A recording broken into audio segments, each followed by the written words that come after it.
What's up, Crossroads family? It's Micah here with Crossroads Online. And we didn't forget about y'all. We did not forget to post a video talking about some of the reflections and insights from this past week, week two of our Bible reading plan, The Blessed Life. We didn't forget. However, we did have some technical difficulties with the videos that we did record, and we had to make a few changes. We had to make a few changes and just try a different plan. But this video we're about to jump into, we have a great conversation between myself and Pastor Ken, and we hope that's a blessing to you guys. And here we go. We're about to jump into it. We decided to change things up a little bit. We're going to do this a little differently. We got Pastor Ken with us in the building. Well, actually, you're not in the building. You're at home. This is truly Crossroads Online right now. This is happening. Online at its finest. At its best. Yes, this is awesome. Well, hey, thanks for giving me a few minutes. I just wanted to talk to you about a few comments that you made in the talk it over or talk about it section as we've been going through this Bible reading plan, The Blessed Life. Yeah. On day 9, you said, if the first fruit is holy, so is the rest. Mm-hmm. Could you give a little bit more into that? Yeah, I mean, it was, again, this Bible plan has been just a good reminder, a challenge.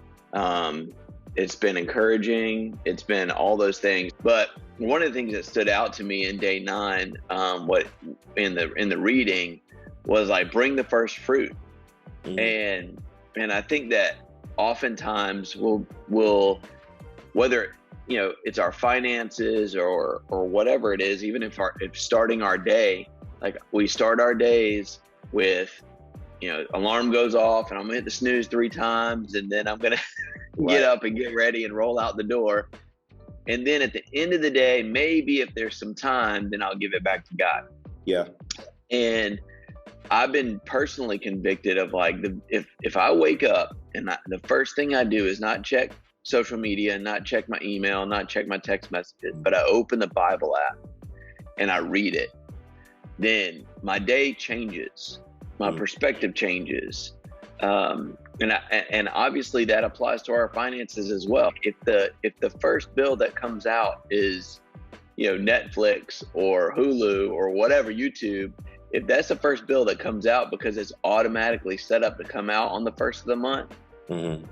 and you don't give that first fruit to God, what does the rest of that do to your finances? Mm-hmm. So I think the first fruit, again, in your daily life, in your finances, and throughout, like, it's scriptural. Like the very first issue that came about was the first fruit and the blessing from Cain and Abel, right? Yeah. So Cain was upset that Abel's blessing was the first fruit and it was better than his.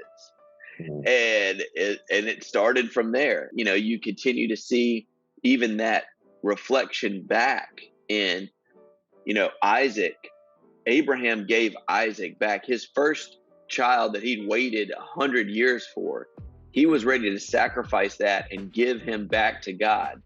Yeah. And God just needs to know sometimes that you're willing to sacrifice it. And sometimes he'll just give it right back to you because he doesn't need it in the first place, right? So he's like, I just want to know what your heart is. And if our heart is in the right place to give God the first, then everything else will flow out of that.